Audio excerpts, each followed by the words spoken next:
ny mofinaina isan'andro atolotry ny mpitandrina rakotina valina maoly.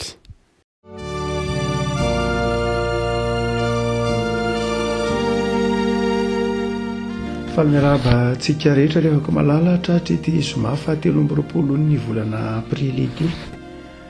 dia manona ny fiadanan'ny tompo amintsika rehetra. Ny mofinaina voalahatra anio dia ny marika 20. Marika 20 andiny faraika amby efapolo ka hatrany andiny fadimy amby efapolo.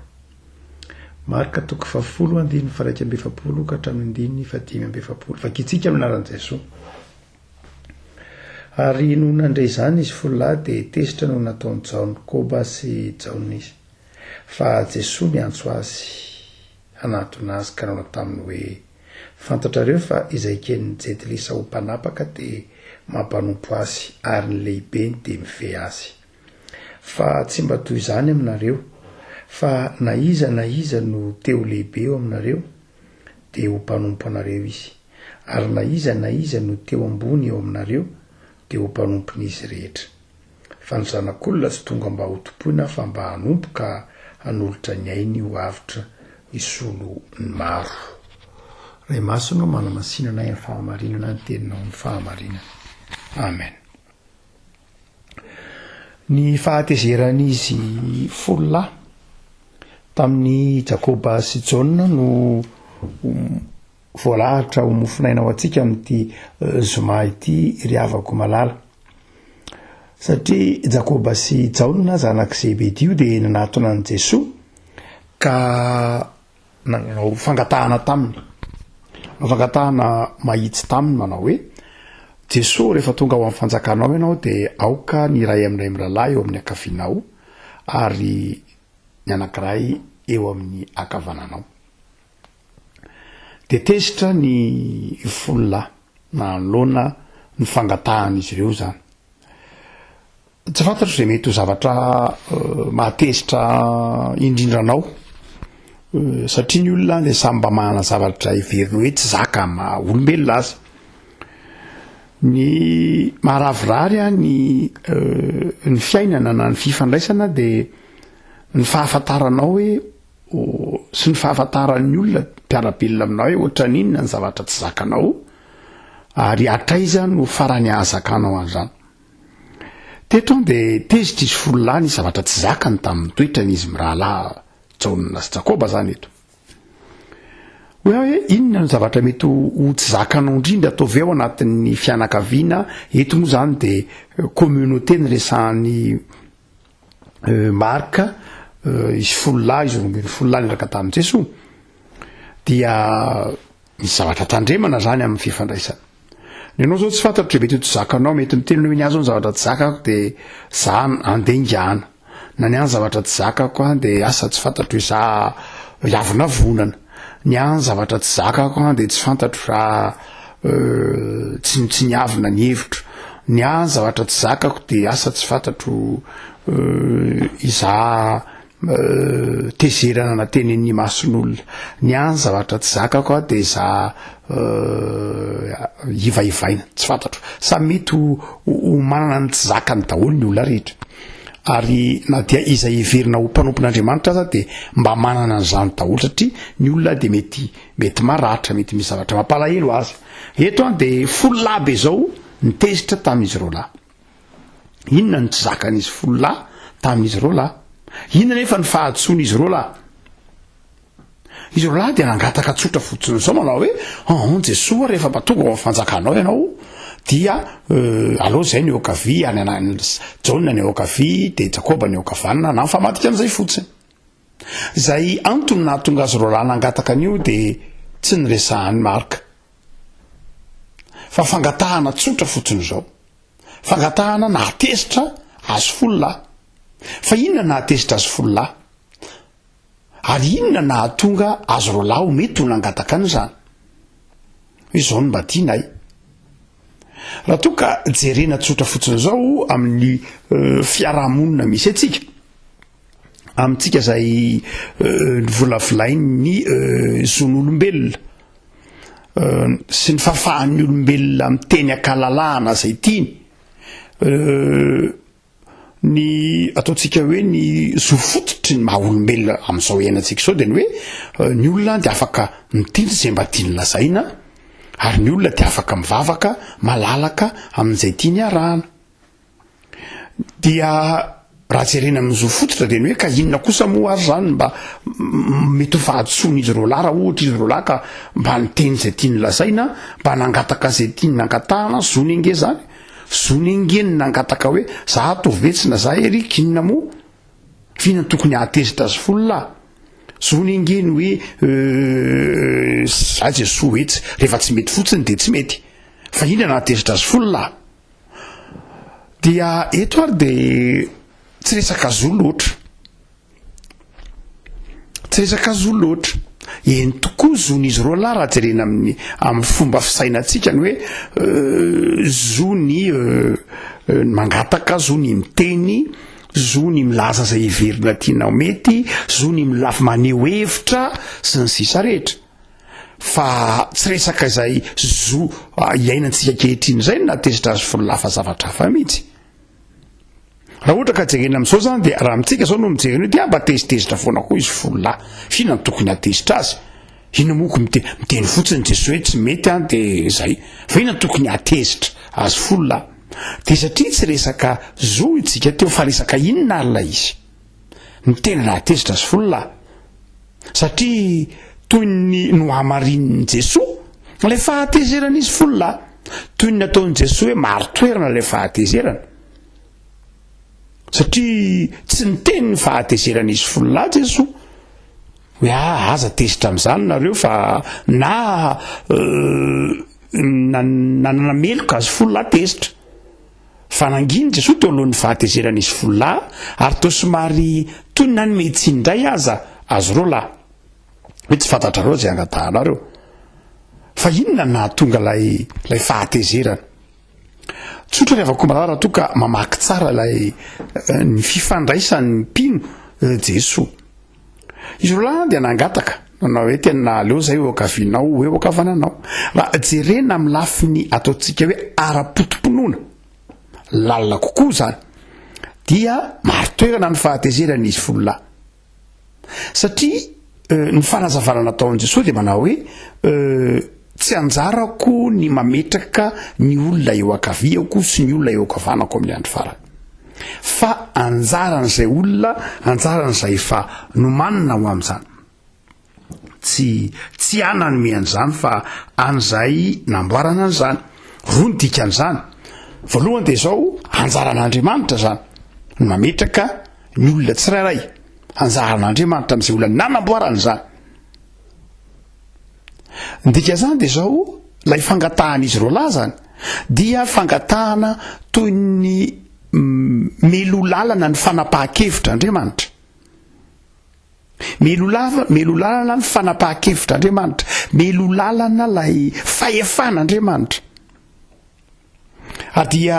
rariny raha amin'izay fotoan'izay de tezitra izy folo lahy hoe nahoana moa no maka ny fahefan'Andriamanitra zany anareo lahy nahoana no akanareo ny fahefan'Andriamanitra ka itenena hoe za atao ery za atao ery Andriamanitra ihany ny mandahatra ny fiainan'ny olona tsirairay avy Andriamanitra ny mahafantatra ny tokony hometrahan'ny olona tsirairay avy arakaraka n'izay fantatr'Andriamanitra sy ny fandanjan'Andriamanitra ny toetra sy ny finoana sy ny maha izy azy ny tsirairay dia Andriamanitra ihany zany ny maka an'izany toerana zany dia sanatria toy ny naka ny toeran'Andriamanitra izy roa lahy ary dia nahatezitra ireto folo lahy ny eo dia tsy mipetraka tsony ilay zon'olombelona fa mipetraka ho azy indray ny hoe mampino hoe ahoana moa no hakanao ny toeran'Andriamanitra rariny raha ohatra ka tafitohina ny hafa raha ohatra ka maka ny toeran'Andriamanitra ianao satria ny fakanao ny toeran'Andriamanitra dia mandidy alohan'Andriamanitra mandidy eo amin'ny toeran'Andriamanitra raha toka jerena amin'ny lafiny ara-panahy dia fantikana tsotra fotsiny zao ny sitrapon'Andriamanitra ny didy folon'Andriamanitra ny hoe aza mangalatra na tsy dia mazava fa ny fangalarana na rehefa mangalatra ny olona de mandidy maka ny toeran'Andriamanitra izy.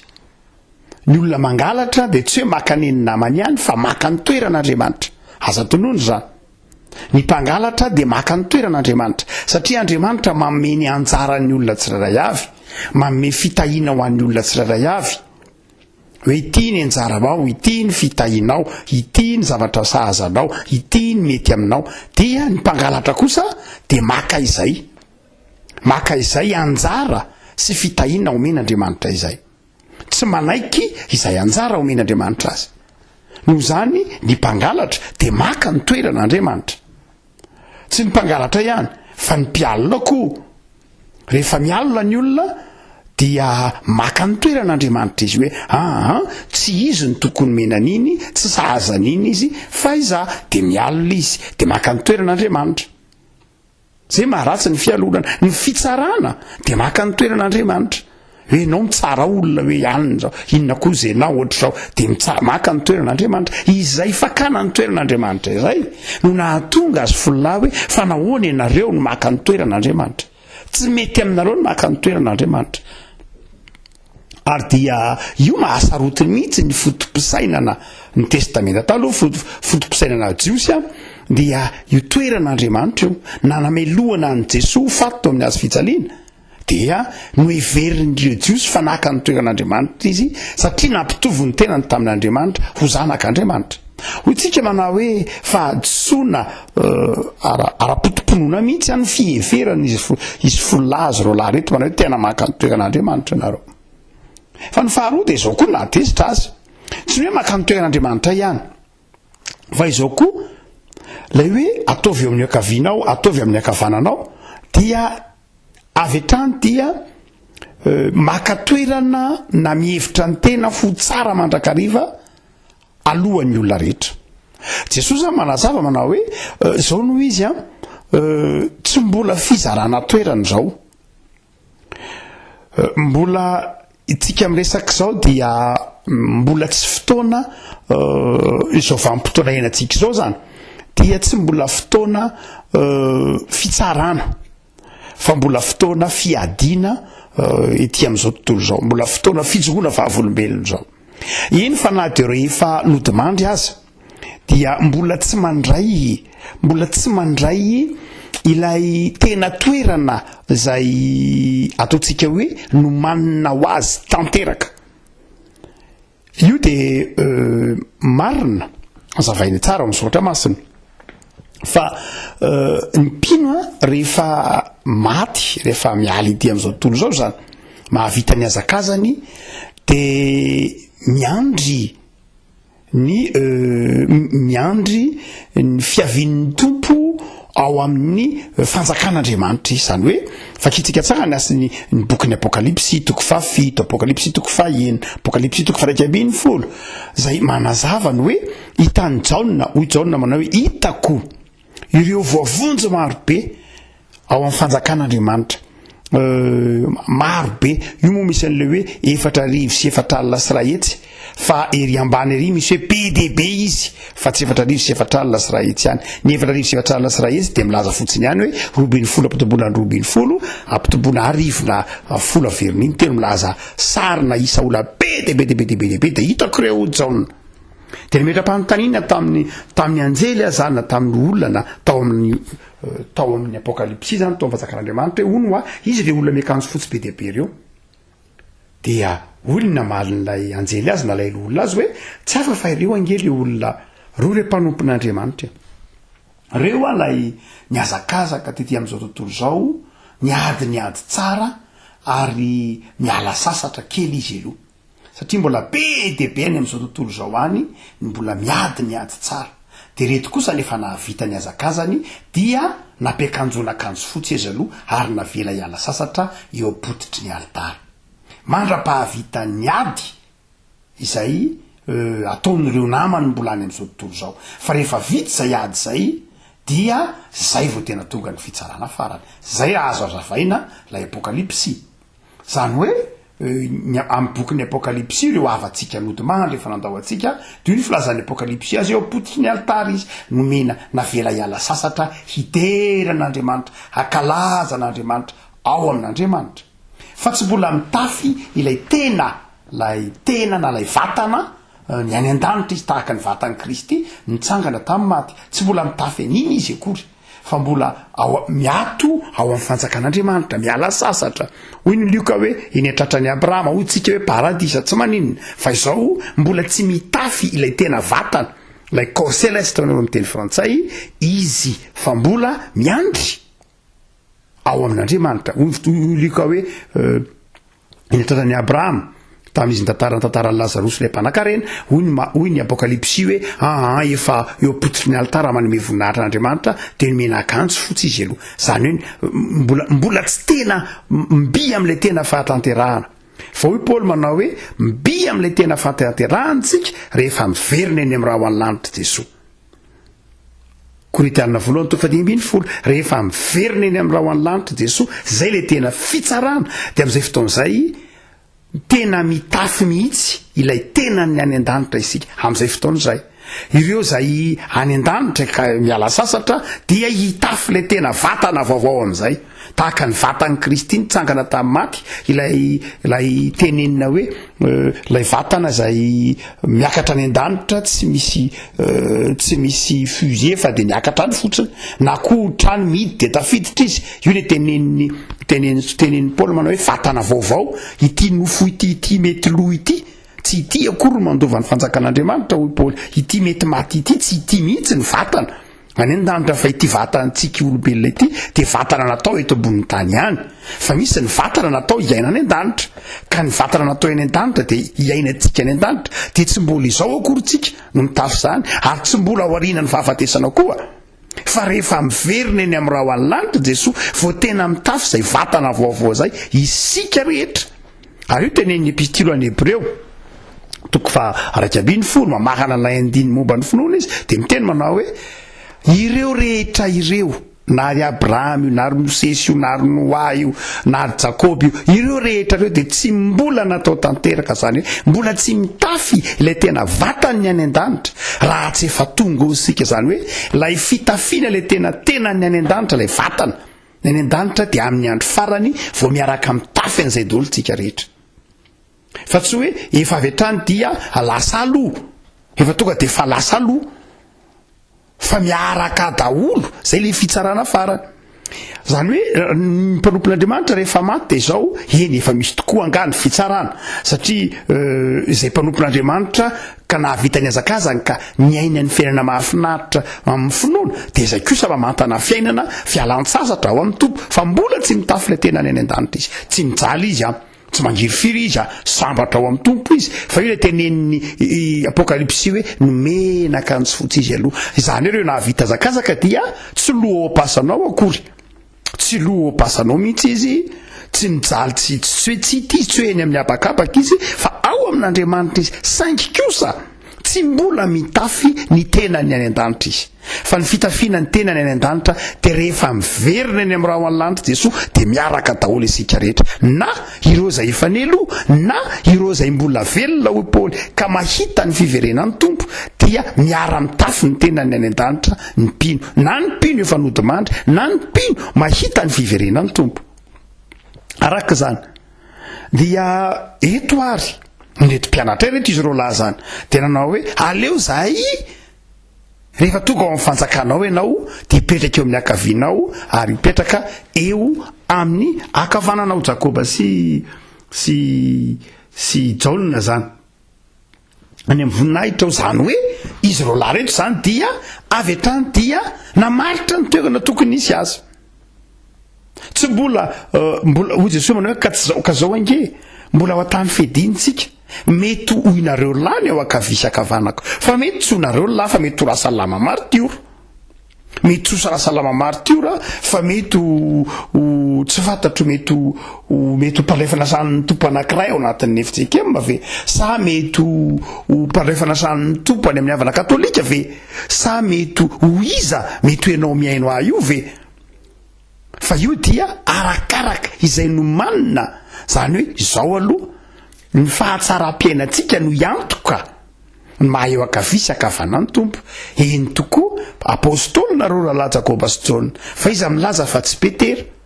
ary iza milaza fa tsy mpitandrina anankiray iza milaza fa tsy diakonina anankiray iza milaza fa tsy mety ho ankizy kely koa aza fa zao aloha amin'ny andro farany vao tena hita zany fa tsy zao aloha izy ro lahy zany de nandingana izay rehetra ray nandingana zay fitsarana hoe aleo tonga de zay zany nio de hoe ny tompo tsy zay kosaka marina fa tsara nareo marina fa apôstôly tiako nareo sady afo zao mbola mety misy olona homendrika kokoa ve no manina kokoa ve noho ny finoany noho ny fahatsara-piainany noho ny faharetany rehefa koa malala tsy zaka ny reto folahy zany fa tezitra izy ireo satria toy ny songona izay zay raha lafina raha-potomponoana fa itsika manao hoe fa inona kosa raha maha olombelona ny tena nahatezitra azy koa ary nahatezitra azy folahy de zao zavatra anankiroa ny voalohany de izao ny fanaovana tsinitsinina azy reo ny fanaovana tsinitsinina azy folahy ary io mety hitoviny aminao manao hoe za kosa mba tsy zakako raha atao tsinitsinina ka inona no antony anaovana tsinitsinina zany hoe samy eo daholo ihany fa nahoana ny nahasain'izy reo lahy nangataka azy samy eo daholo ihany de atsorina tena fitiavan-tena de zay ny nahatezitra azy folahy ndraisiny izy folahy ho fitiavan-tena izy ro lahy nieritreritra ny fitiavany tenany amin'izay atsara azy fa nanadino iretsy folahy namany hoe fa nahoana moa no zay kosa ary ny fahatelo de zao ny faharoa de zao amin'ilay hoe amaha olombelona dia tena ataontsika koa hoe fanaovana tsinitsinina ny fihavanana sy ny fifankatiavana teo ambony no izy folahy zany izy ro lahy de io no nahatonga ny tompo ary ity farantinana hoe tandreminareo lahy fa ny ataontsika hoe ny fijerena ny fiainana miaraka amin'Andriamanitra sy ny fijerena ny fiainana ao anatiny atao hoe communauté kristianina de tsy tahaka ny fijeriny zao tontolo zao ary eo no akatsika lesona ry havana eto am-pamaranana ny fifandraisan'ny mpino na ny fifandraisan'ny kristianina ry havako malala de tsy mitovy amin'ny fifandraisany izao tontolo zao ary efa nytenenin'ny tompo mandrakariva io hoe any amin'izao tontolo zao ange ny atao hoe lehibe de mampanompo e fa aty amin'ny mpino fifandraisan'ny mpino ange de izao hoe ny lehibe no manompo e any amin'izao tontolo zao ny lehibe de mampanompo sy ny sisa rehetra fa rehefa ty amin'ny fanahin'ny mpino kosa de izao zany modely ilay tahaka ho Jesoa de izao za tonga ho Jesoa za tonga mba hanompo fa tsy hotompoitra zany hoe tena tsisy ifandraisany mihitsy zany ny fiarahamoniny zao tontolo zao sy ny fiarahamoniny mpino tahaky ny fifanalaviran'ny atsimo sy ny avaratra na ny andrefana sy ny atsirarana no hifanalaviran'ny toe-tsainy zao tontolo zao sy ny toe-tsain'ny mpino tsy mitovy mihitsy ary io ny faranafaran'i Jesoa manao hoe eto amin'izao tontolo zao nareo fa tandremy tsara fa tsy zanak'izao tontolo zao nareo raha zanak'izao tontolo zao nareo de ho tsy nakahala nareo zao tontolo zao kanefa raha vao zanak'izao tontolo zao nareo de tsy ho fanasina zao tontolo zao ary tsy ho fahazavana zao tontolo zao fa ny anareo tsy zanak'izao tontolo zao fa zanak'Andriamanitra ny mahafahazavana sy mahafanasina nareo raha vao mitovy amin'izao tontolo zao nareo de tsy fahazavana intsony raha vao mitovy amin'izao tontolo zao nareo de izao tsy fanasina intsony inona ary zany lay mahasamy hafa de io tenenin'i Jesoa io no hoe lay toe-tsaina mihitsy toe-tsay mpifandraisan'ilay fiarahamoniny zao tontolo zao sy ny fiangonana de tena samy hafa ny mpino de izao mifanompo izy tsy mba miady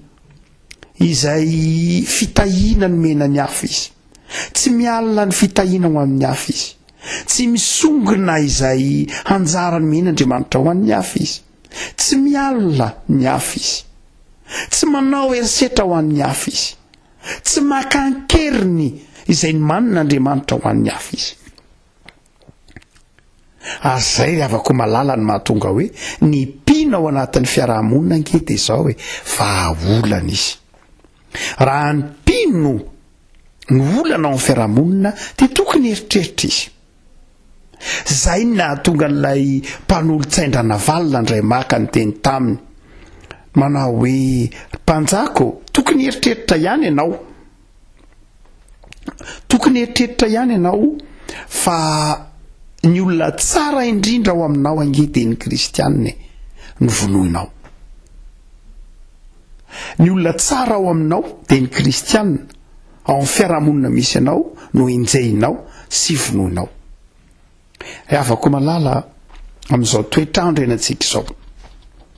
korontanatsy korontanaro ady manerina an'izao tontolo izao, fifandrafiny hitatsika fa miverina tsy kelikely indray zao. Raha toka tao anatin'ny taona vitsivitsy zao de somary nangingina ny fifaninanana mamboatra fitaovam-piadiana amin'ireo tany tandrefana, fa izotsika miresaka zao de hiverina tsy kelikely indray ny fifaninanana maka amin'izany tsika zao amin'ny fandrafetana fitaovam-piadiana. Ary tany aloha de taditsika tsara ny hoe nisy ny bloc est sy ny bloc ouest taona vitsivitsy lasa mafy de mafy ny fifaninanana ara-pitaovam-piadiana, fifaninanana fifandranjakery tamin'izany fotoana zany, ado amin'ny fifandanjakery. Fa zao tsika miresaka zao de fantatsika fa miverina tsy kelikely ho amin'izany ady amin'ny fifandranjakery zany indray zao tontolo zao, miverina tsy kelikely amin'izany. Ary io fa hibotra indray ny fandrafetana fitaovam-piadiana mahatsiravina ary sy aro. Raha ohatra ka bloky anankiroa angamba tamin'ny taona vitsivitsy zay, taona maromaro zay ny andrefana sy atsinanana, de zao tsika miresaka zao angamba mety ho bloky 3 na 4 atsoatsy mety afaka 10 taona ary vao maika atsiravina ny adiny fifandanjakery ary dia anantanina indray ny tsy fisin'ny fandriam-pahalema maneran-tany. Hoy tsika manao hoe eto Jesoa de manohatra izany toetsaina zany hoe zao no izy amin'ny inona ny tena andanianareo fotoana, de hoy Jesoa hoe amin'ny fanompoanao ny namanao, amin'ny tsy fieritreretanao ny namanao ho ratsy no ianao, amin'ny tsy fieritreretanao ny tenanao ho tsara lavitra noho ny namanao, amin'ny tsy fieritreretanao ny namanao ho tsinitsinina, amin'ny tsy fieritreretanao ny tenanao ho ambony sy ho mendrika lavitra noho ny namanao. Avako malala fotoana fantany tena izao de mametra fantaniana, so de nisy zavatra nahatezitra ny namanao nataonao. Aza mietreritra mandrakariva izay hoe nahatezitra tamin'ny namako, fa raha amin'ity de zao zay inona ny nataonao ka mety ho nahatezitra ny namanao. Aza mietreritra mandrakariva ny hoe zao ange za manana ny marina, raha ny zon'olombelona de manana ny marina izy ro lahy, fa eo anatren'Andriamanitra tsy marina. Ary tsika mantsy indraindray de rehefa manoloana ny fahatezeran'ny olona de zao foana mantsika hoe zoko angeny mba nitenenanao an'izao, zoko ny ohatran'izao, zoko ny ohatr'izao, ka tsy resaka zo io. Ary indraindray io zontsika rohititsika zohitsika lava io de tsy mahatonga fifaliana amin'Andriamanitra. Misy eritreretinao ho zonao, misy eritreretinao sy fikirinao marinao mafy, fa zao tsy marina eo anatren'Andriamanitra. Afako malalo nde amantatra ny tenantsika, tsy hijery zay mety ho mahatezitra tsika amin'ny nataon'ny namantsika, fa andeha hijery zay nahatezitra ny namantsika tamina ataotsika. De tsika hipetraka eo amin'ny toeran'ny Jakoba sy Jona ka hanetry teny mandeha so de nisy zavatra re nataotsika ka mety nampalahelo ny namantsika ary betsaka lavitra zay folo be zao lavako malala mety misy tokoa tsy anjely sika olombelona mitafinofo mba manam-paniriana mba mana zavatra ilaina mba manana nofo eritreretina so de mba nisy re napatezitra ny namantsika. De hoy Jesosy amitsika meteza ho mpanompo, meteza ho mpanompo, meteza hanetry teny ary meteza hibebaka iaiky fa ndrandray na de zay heverina ho marina azy mety manafotoana ny hafa. De rehako malala anana fanetretena ialantsika ny toetsain'izao tontolo zao mihevitra mandrakariva ho tsara, mihevitra mandrakariva ho zava-dehibe ny toetrany ambony sy ambany, ny lojika ny ambony sy ambany mandrakariva, lojika ny sefo sy ny tsy sefo, fa nde tsy zay nitondrana ny fiainana kristianina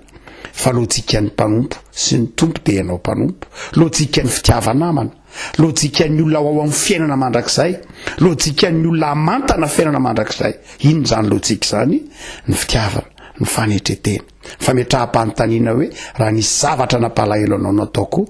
mamela aniloko, raha nisy zavatra tsy nety nataoko, raha nisy zavatra nandrasanao tamiko tsy vitako mamela aniloko. Ivavaka sika tompo misaotra anao zahay fa ny teninao de azo ny evakina amin'ny teny malagasy. Raha tokoa misy lafiny zavatra tompo zay irifanay sy heverinay ho marina kanefa mahatezitra ny namanay ary indraindray areny zavatra irifanay reny ireharehanay amin'ny namanay, indraindray ataonay tsinitsinina izy hamavananay ny ratrapoly. Tompo mizao mofinainay zao de nanafatra anay ianao fa ny fiarahamoninay tsy fiarahamoniny zao tontolo zao, ny fiarahamoniny mpino de fiarahamoniny fifandeferana, ny fifanimpona, ny fanetretena, ny fieritreretana zay ahasoa ny hafa aza araka ny teny soratra ao manao hoe aoka anao amin'ny namany mihoatra noho ny tenany avy. De mamindrafo aminay tompo ary ny fanahinao masina ihany no afaka mitarika anay hamantatra ny tenanay ary atonga anay tsy hanamary tena eo anatrehan'ny teninao. Avao zay ary ataova mitoetra mandrakariva amin'ny fahasoavanao. Amboary ny fonay anam-pitiavanamana, jereo namanay marary, jereo ireo zay salama misaotra anao, jereo retratry ny aretina manapiry ianao amin'ny mpitsabo, manapi ianao amin'ny firenena manontolo amin'ny fiatrehana zao valana aretina izao. De mametraka ny tsiraray avy eo ampelantananao tompo malala amin'ny anaran'i Jesosy Kristy mpamonsy. Amen.